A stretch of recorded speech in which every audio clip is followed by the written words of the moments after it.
last time, hello, I'm live in both places. So I figured out YouTube today. Yay. So it is we're doing a little impromptu. We didn't really announce these, but we are going to be doing Facebook Lives at 5 p.m. when we don't have workshops. Sometimes we have the master class has arrived. It's very exciting. I'm just gonna all of myself with hundreds of people watching eventually. I just have to not think about that. Don't think about that, Peggy. I can always count on Peggy. Boom.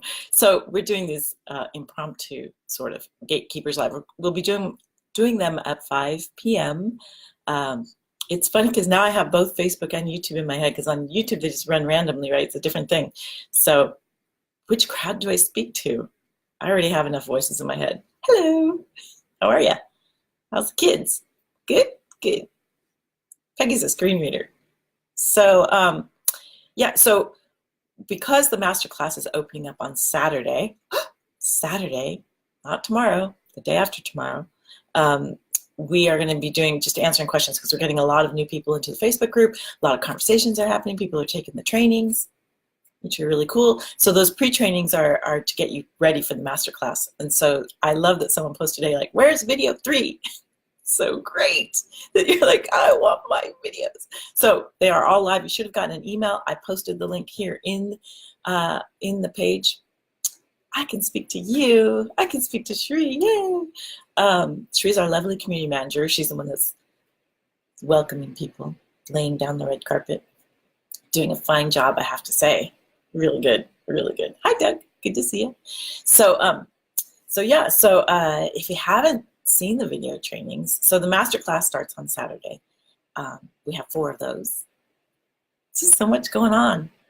Bay City Rollers will be the backing band. Dating yourself kind of with that one. Sorry. Pleated jeans. They're the best. High-waisted pleated jeans.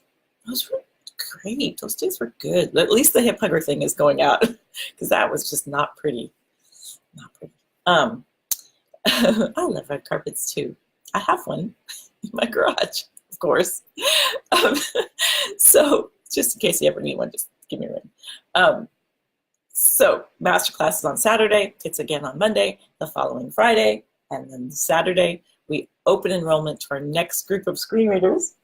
Be nice, Peggy. Be nice, behave. And we're opening up enrollment to the screen reader course. For those of you that want to jump in there, you're more than welcome to stay in the Facebook group here in Hollywood Gatekeepers. We do trainings every week, regardless. And then, you know, you've got plenty of options to learn in many different ways. So in celebration and preparation and all the fun stuff for the masterclass, we thought we would do these pre-trainings. So the link is here. And it's just a 3-video series where we talk about kind of what is a reader, because we have so many new people that are like, what is this thing anyway? So we talk about that, and then we also talk about career paths, and then kind of answering the most common questions that we get, so that when you come to the masterclass, you're like, ready. Oh, I have to, so exciting, right, Deanna?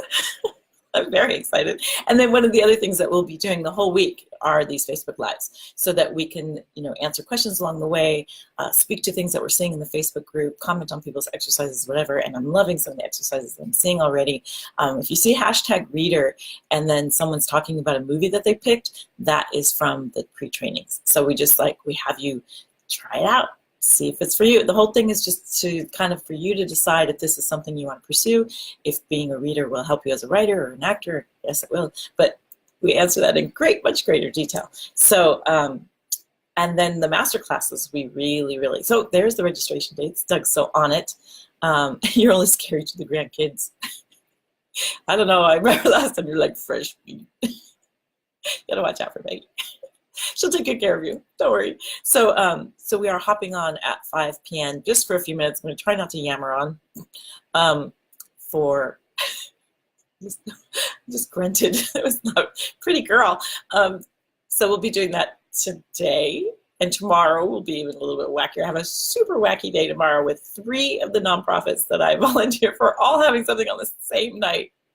What?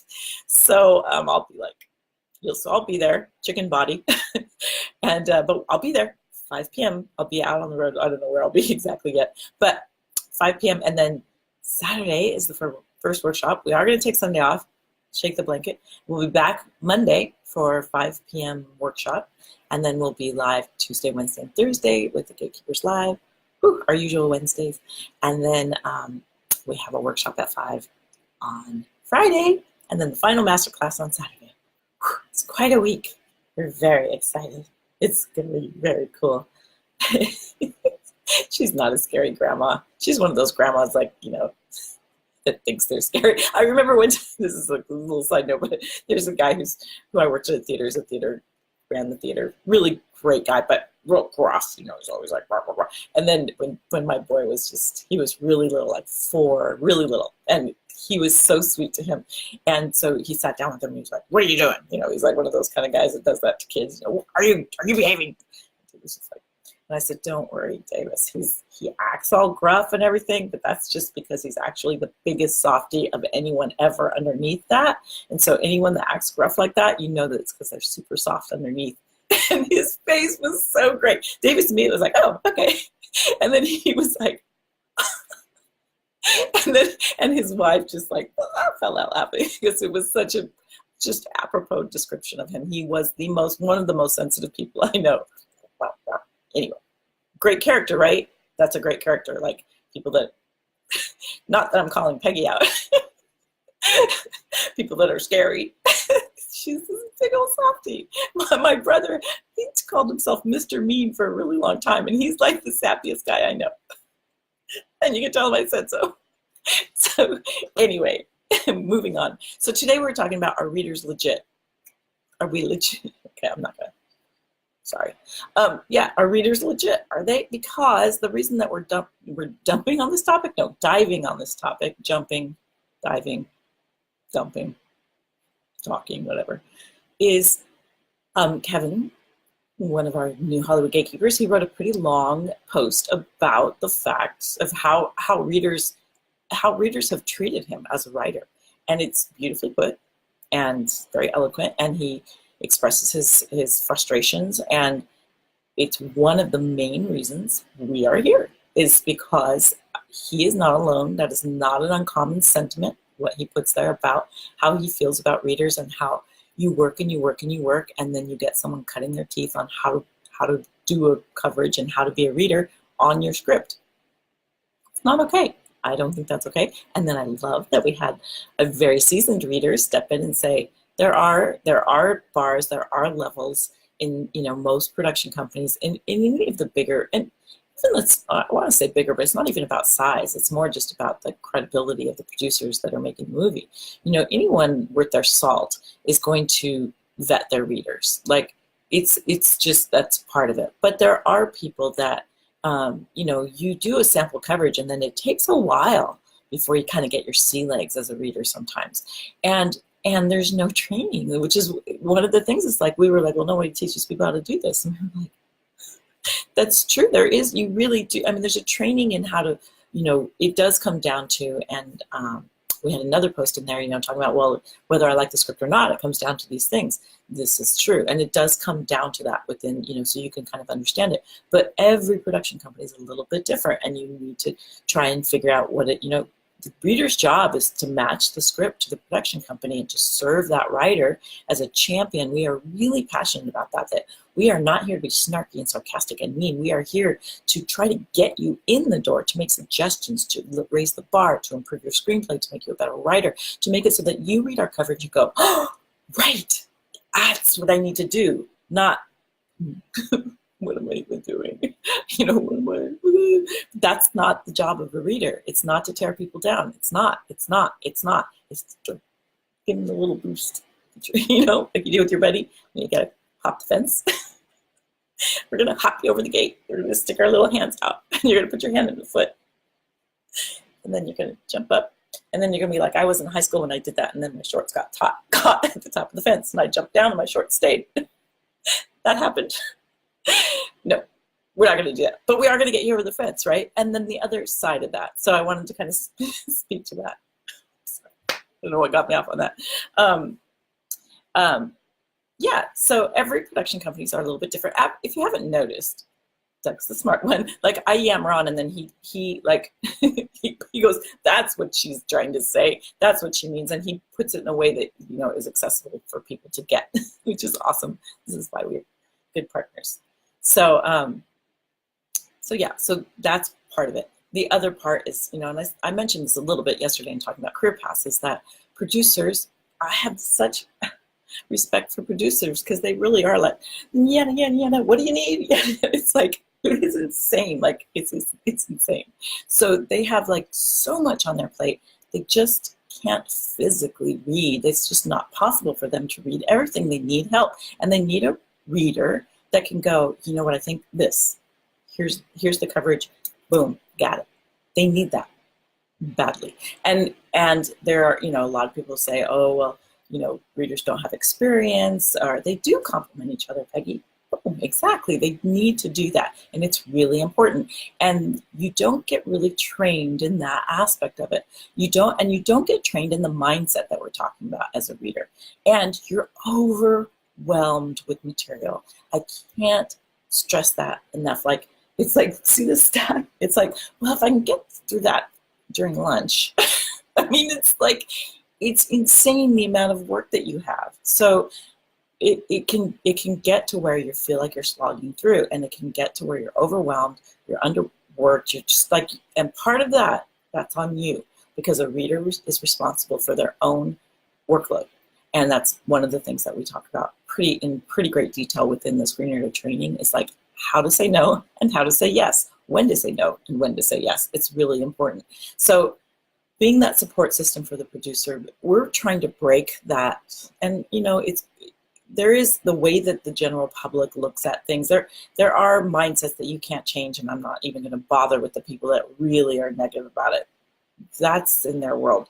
But we are here to raise the bar. We really are, on all levels. We want to raise the bar for the writers, and so that they feel like someone is championing their work. We want to raise the bar so producers know they have the support system that they can count on.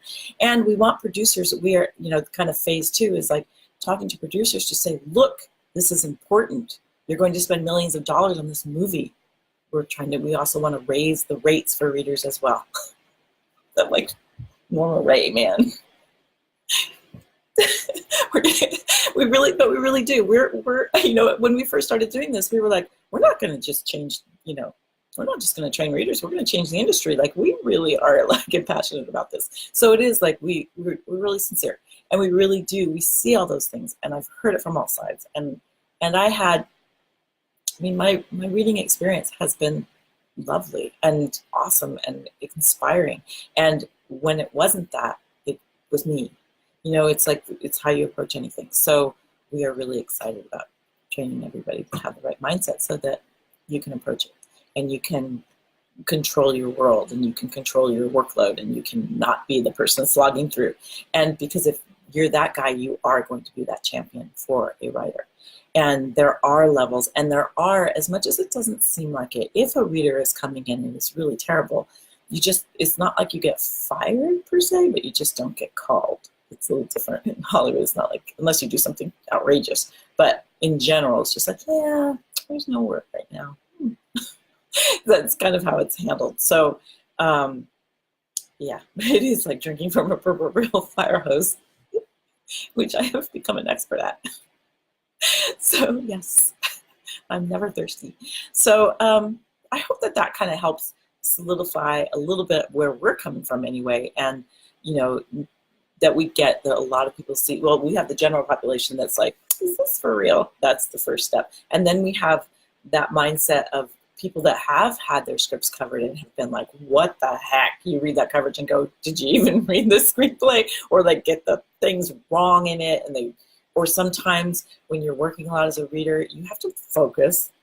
And sometimes you'll start to talk and be like, oh, that's not that script. And I've seen that in coverages where it's like, it's the wrong, you just talked about Act 2 in the script you read 2 weeks ago. It's like, you have to pay attention and focus. And you can, as a writer, to get that back and have them not even get your story right, it's just not okay. So that's why we're here. And I think there's some writers, and it's interesting too, I think once a writer gets burned like that, then it happens more often in some ways.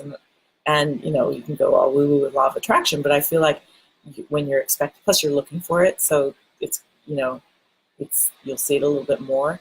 And it's also amazing, and we do whole things on this where, you can say, one of the things that we talk about a lot is making sure that you give positive comments, that you're not just saying all these things that are wrong with it. The more positive comments that you give, the more will open people up to hear the changes that they need to make. But it is amazing. You can give, and think about it in your life. Think about arguments or conversations that you've had where people can shower praise on you, but if they say one negative thing, what's the thing that sticks in your head? I mean, we talk about this, a lot in this course, because we're like trying to get everybody to get thick and get your skin thick. I don't know what I'm saying, but basically, within this course, we get a lot of criticism too. So we have to do that too, because we're trying to change things and we're trying to raise the bar. So you have to listen to the positive, and luckily we have screen readers that are in here today that are amazing. And the Hollywood Gatekeepers group is so cool, right? We're having so much fun in here that really helps. And we're getting a big enough tribe now. We're close to 6,000 people in here. I mean, imagine that in a room. So it's we have so many people in here, and we're just so positive. We're having so much fun. And, if we get people that come in and are really, abusive, this is our party. Here's the door. So we really want to raise this bar, and we really want to try to turn the tides of that kind of frustrations for writers and for producers and for readers, all of it. So we got a few things to do. We got some goals, a few little goals. So take the masterclass. The link is in this post right now, and then show up. Doug also posted the link in here for I'm sorry, I meant pre-training. The link is here in the pre-training and the masterclass. So many things. So, and if you're not on the mailing list, why? We give away a lot of free handouts. Yeah, pretty much. And we do these live trainings. If you're new to the group, we do these every week. Scroll down. And also, if you are interested about a topic, just put that topic in the search bar. And then if you want to do format, put Act 1 in the search bar. And if we've done a Facebook Live on it, it'll pop up, because we're magic that way. Totally dated myself with that reference, but cool. All right, you guys, this is just a quick little, we're going to try and keep these short. Other than Wednesday, we'll do our typical normal thing that we do on Wednesdays. But we will see you tomorrow, 5 o'clock. Be there, be square. Let us know in the Facebook group if you have a specific question. That's where we get our topics. We talk to each other and say, what should we talk about? And right away, when I saw that post, I'm like, oh, there's our topic. So we have oodles of topics. We're not low on topics. I trust the group is evolving as well. With Sharia at the welcome, how could it not? She sets the tone. Quite lovely. So awesome. And Peggy fits right in. Peggy's the greatest combination of it's like this and then blah. I love it. I've had times, if you scroll through, you'll see where I can't get a hold of myself because I start laughing. She's an instigator. Just saying. All right, you guys, we will see you tomorrow, and we will see you in the well, I won't see you, but you'll see me in the pre-training videos, and then we will be live in the masterclass. So if you have questions there, it's a chat. You can tell us. It's kind of like here, and we will answer them. Cool. Anything else? Awesome. We will see you mañana. Cool, guys. Thanks. Have a good night. See you, screenwriters. See you soon.